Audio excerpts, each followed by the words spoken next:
Un saludo cordial y afectuoso para toda la audiencia y para el Ministerio Verdad Adventista. Doy gracias a Dios por el estudio de la lección número 2 para el sábado 8 de julio, el gran plan cristocéntrico de Dios.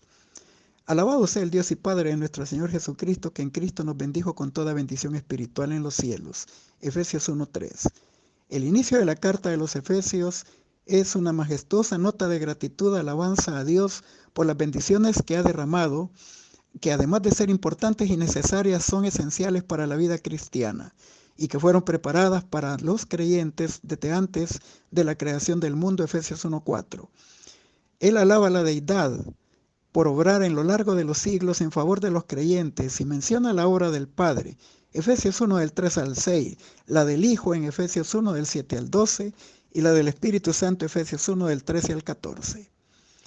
Enfatiza que Dios nos ha dado estas bendiciones en Cristo, nos escogió en Él, nos ha hecho aceptos en el amado, somos suyos, nos valora y considera como herencia, y Él es nuestro, y nosotros somos herederos de Dios y coherederos con Cristo. Hemos sido perdonados y redimidos, recibimos el plan supremo de la salvación. En Cristo la humanidad tiene la única oportunidad de vivir en unidad y armonía. Hemos llegado a vivir llenos de alegría y de alabanza y recibimos el sello de Dios como un anticipo de la vida eterna. Podemos recibir gracias a Él la presencia y los dones del Espíritu. Las bendiciones nos son transmitidas por la gracia divina, que son de naturaleza espiritual y vienen del cielo donde reside la deidad, y transmitidas por el Espíritu Santo, cuya función es concederle al creyente lo que Dios nos ha dado en Cristo. Vienen desde el santuario celestial, donde Cristo está entronizado, donde cogobierna con el Padre, donde es exaltado y donde recibe el creyente las bendiciones celestiales. Efesios 4:6, Hebreos 1:6 y 8 y 13, Salmo 110:1 y Salmo 20 del 1 al 6. En el estudio trataremos 3 temas sobre el plan cristocéntrico de Dios. 1. En Cristo Dios nos dio bendiciones. 2. ¿Cuál debería de ser nuestra respuesta ante estos dones maravillosos? Y 3. El Espíritu Santo nos da el anticipo de nuestra futura vida. Finalizando con las aplicaciones pertinentes. Comenzamos con en Cristo Dios nos dio muchos dones. Efesios 1:4 dice: según Dios nos escogió en Cristo antes de la fundación del mundo para ser sin mancha y santos delante de Él. Incluye en su nota de gratitud por estas bendiciones previstas por el plan de la redención reveladas en el Evangelio como una realidad presente en Cristo. Efesios 1, 13, 14. En Efesios 1 del 3 al 6 describe que es como somos vistos por Dios, escogidos desde antes de la creación del mundo para ser santos y sin mancha y vivir en su presencia. Efesios 1:4 comparado con Efesios 5:27. Privilegiados con los derechos de la adopción como hijos e hijas por redención y creación. Efesios 1:5 y aceptos en el amado. Efesios 1:6. La Iglesia sostiene que por causa del sacrificio vicario de Cristo toda la humanidad recibe la oportunidad de la elección. Hemos sido escogidos para salvación y rechazamos todo tipo de idea que tiende a afirmar que Dios elige a unos para salvarse y otros para condenarse. Además de lo anterior, Pablo explica que este es un privilegio exclusivo de creyentes en Cristo. Ellos ya están en relación con Él, no así el pecador en general. Sin embargo, Dios desea que todos los hombres sean salvos y vengan al conocimiento de la verdad. 1 Timoteo 2:4. En Efesios 1:1, Pablo escribe a los santos y fieles, que ahora son los escogidos. Ellos han recibido una elección pretemporal antes de su nacimiento, antes de la fundación del mundo. Efesios 1:4, como decisión divina, sin nuestra intervención, antes de que existiéramos. La decisión de ser elegidos sucedió antes de que este mundo fuera hecho. Dios predestinó nuestra elección únicamente en Cristo. Él, es decir, nuestra elección es una realidad por medio de Cristo y unidos a Él, para vivir una vida santa y sin mancha. No es simplemente para salvación, sino para vivir una vida santa. Esto no puede separarse sin privar de la elección el significado y su contenido. Pero también, además de resaltar la acción previa de Dios en nuestro favor, no se descarta la conexión entre el libre albedrío humano y la elección divina. La intención de Dios es que seamos salvos, pero podemos perder la salvación por nuestras propias decisiones pecaminosas. Pablo es el único que dentro del Nuevo Testamento utiliza dos frases, en lugares celestiales y en los cielos. Y los creyentes tienen acceso a los lugares celestiales en esta presente esfera de donde provienen y se ofrecen las bendiciones de parte de Dios por medio de Cristo. Esto no anula la realidad del conflicto con los poderes malignos que disputan el señorío con nuestro Señor. Efesios 3:16-12. Es muy importante aclarar que Pablo en Efesios 1:20 destaca el lugar donde procede la exaltación de Cristo a la diestra de la majestad en los cielos, Hebreos 1:3, donde está el trono de Dios y el gobierno divino. Dios dijo a nuestro Señor: siéntate a mi diestra hasta que ponga a tus enemigos por estrado de tus pies, Salmo 110:1, y esto se cumple en el santuario celestial, Salmo 46:4, Hebreos 8:1 y 2, Salmo 20 del 1 al 5. Y será en la segunda venida cuando se cumplirá el propósito divino de reunir todas las cosas que están en los cielos y en la tierra, Efesios 1:10. Y esta reunión ya comenzó en la tierra con la vinculación espiritual entre judíos y gentiles, por medio de la fe en Jesús, a través del cuerpo de la iglesia, Efesios 3:6.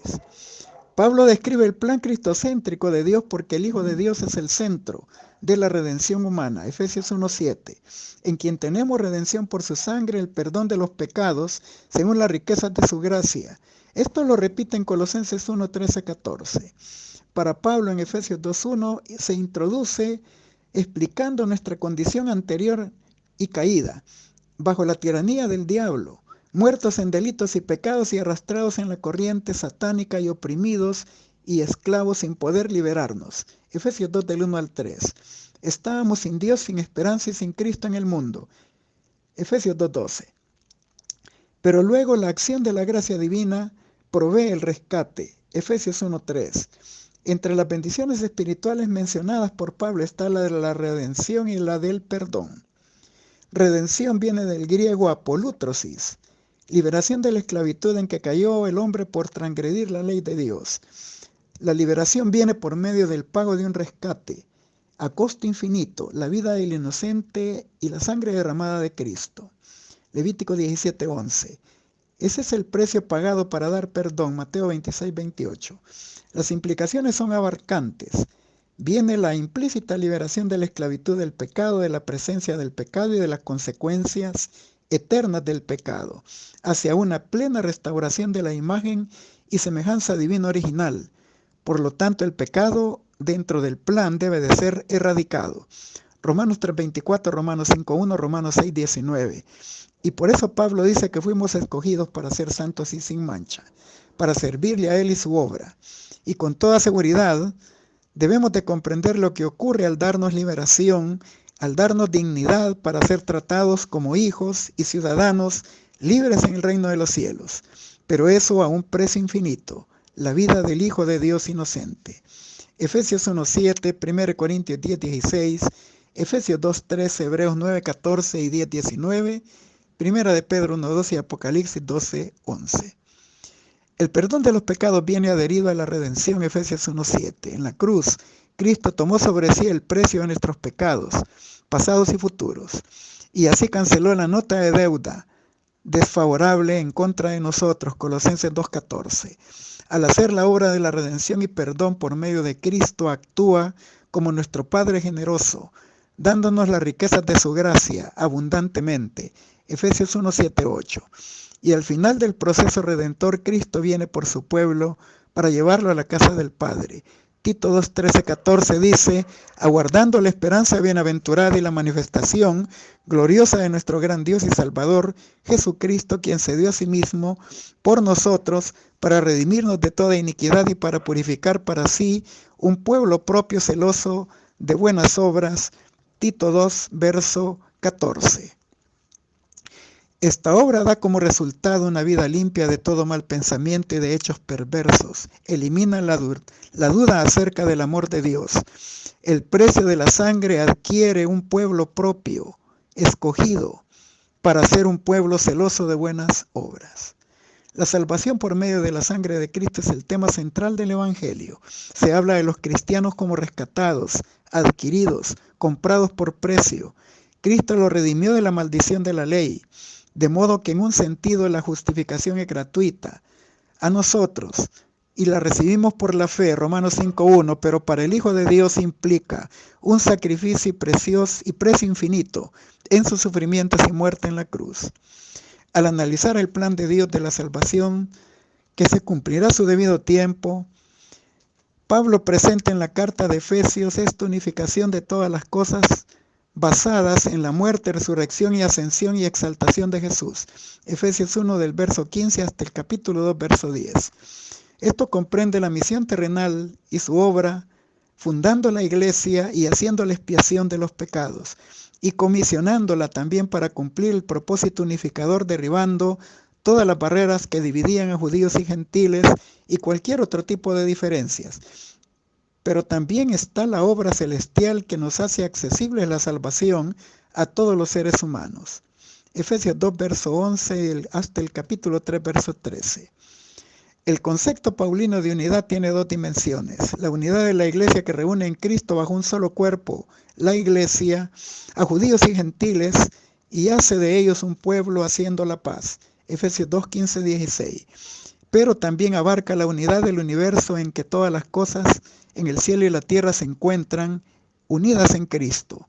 Cristo dejó para esto las 99, vino a buscar a la oveja perdida, vino a formar parte de nuestro mundo donde el pecado había roto la armonía universal.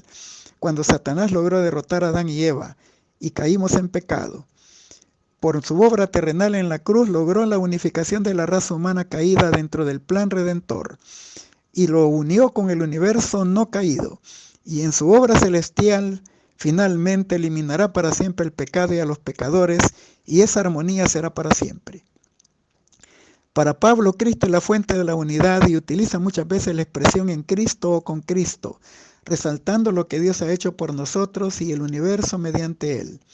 Pablo en Efesios es práctico en el tema de la unidad, no solo étnica, en Cristo, sino que en una fase testimonial, viviendo una vida allí digna del llamado recibido, por el poder transformador del Espíritu Santo, desarrollando virtudes necesarias para mantener la unidad en el vínculo de la paz, para ser arraigados y cimentados en amor, con buenas relaciones entre los confraternidad de hermanos, con paz y unidad en la comunidad cristiana. Un testimonio muy visible ante el mundo, Juan 13:35. La fase testimonial es presentada como el servicio sacerdotal y misionero, Primera de Pedro 2:5, comunicando al mundo las virtudes de aquel que nos llamó de las tinieblas a su luz admirable. Llamados a cumplir la misión evangélica, Mateo 28, 19, 20. Ir y hacer discípulos y bautizarlos y enseñarles todo lo que Dios nos ha mandado. Nadie puede estar exento de esta responsabilidad delante de Dios. Efesios 4:11 dice que somos equipados por los dones espirituales a fin de lograr la edificación de la iglesia, alentar la unidad, hasta que todos lleguemos juntos a la estatura de varón perfecto en la plenitud de Cristo, a la unidad y al conocimiento del Hijo de Dios. Efesios 4:13. El ejemplo del liderazgo de Cristo es la guía segura. Jesús vino no para ser servido, sino para servir, Mateo 20, del 25 al 28, y debemos de hacer nosotros lo mismo. Efesios 5, verso 22 hasta el capítulo 6, verso 9, indica que la unidad de la iglesia depende de la unidad del hogar, la del amor y respeto que debiera reinar entre los esposos, en el ejemplo de Cristo con su iglesia. Ese vínculo entre ellos por el amor, el respeto dentro del hogar y eclesiástico, el atributo de ejemplificar la relación entre padres e hijos, entre empleador y empleados, y el tipo de armonía y paz dentro de la iglesia, del hogar, dentro de cualquier área de la vida eclesiástica. Pablo en Efesios 6 del 10 al 20 indica que también el mensaje de la iglesia debe de advertir al mundo y a los poderes malignos que el plan de Dios está en curso y que el gobierno divisor de Satanás terminará muy pronto porque Satanás sabe que le queda poco tiempo. Efesios 3:10, Apocalipsis 12:12. Continuamos con cuál debería de ser nuestra respuesta ante maravillosos dones. Efesios 1:11 y 12 dice, ¿cuál debe de ser nuestra respuesta ante las múltiples bendiciones recibidas y es vivir una vida para la alabanza de su gloria? Primero recuerda la condición anterior y luego la liberación presente. Efesios 2 del 1 al 22. Luego menciona que son herederos. Y luego en Efesios 3:6 les dice a los gentiles que son coherederos, miembros del mismo cuerpo, copartícipes de la promesa por medio del Evangelio. Se entiende que la herencia es un término que se refiere primero a los santos como herencia de Dios. Éxodo 19:5 dice, si oyereis atentamente mi voz y guardareis mis mandamientos, seréis mi especial tesoro dentro de todos los pueblos. Y Dios se goza, los ha comprado por precio. 1 Corintios 6:20. Se deleita en su herencia. Pero también herencia se refiere a los privilegios que disfrutarán los santos como herederos de Dios. Romanos 8:17.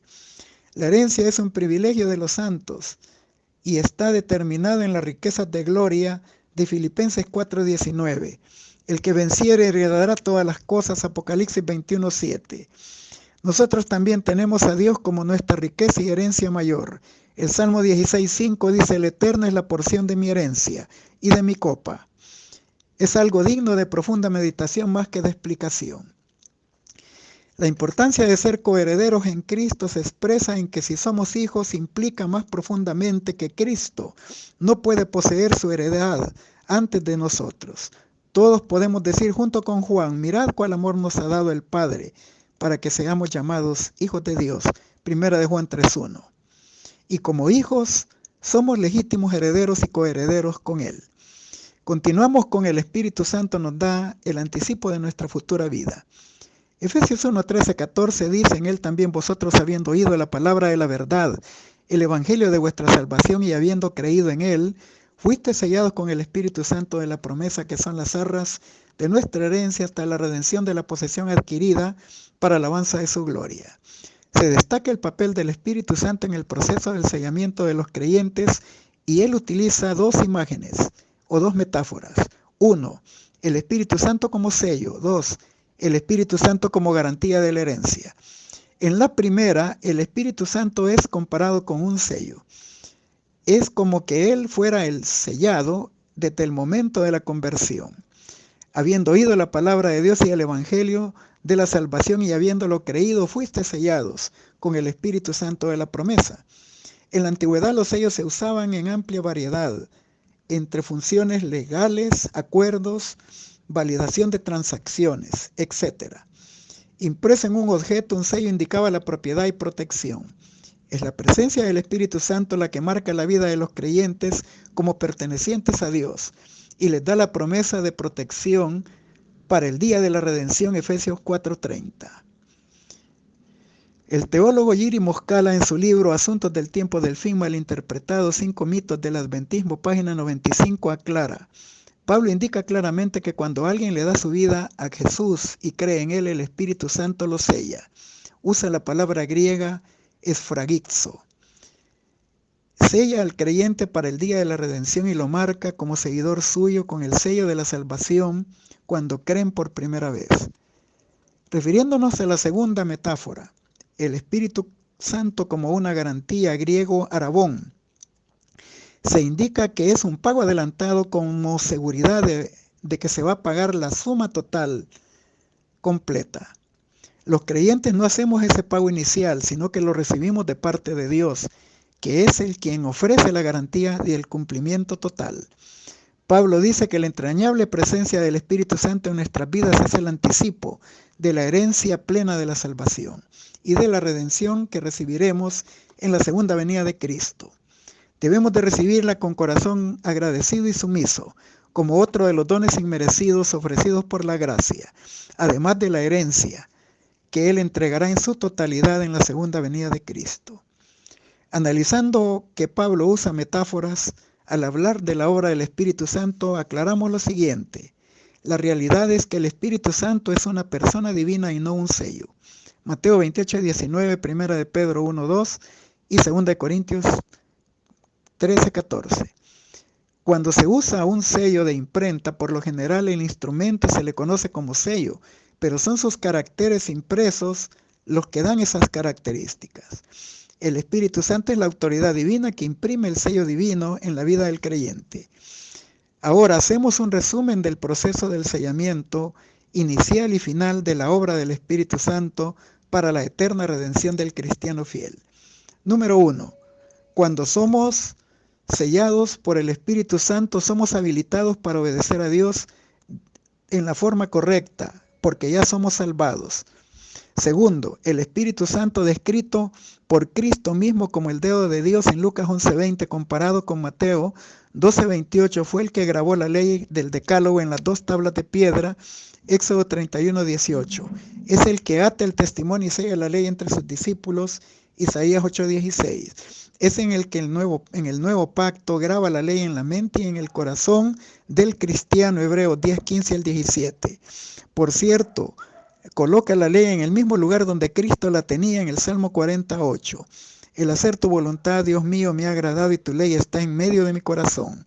Esta es una obra interior que se evidencia en el exterior de la vida en la fase testimonial. 3.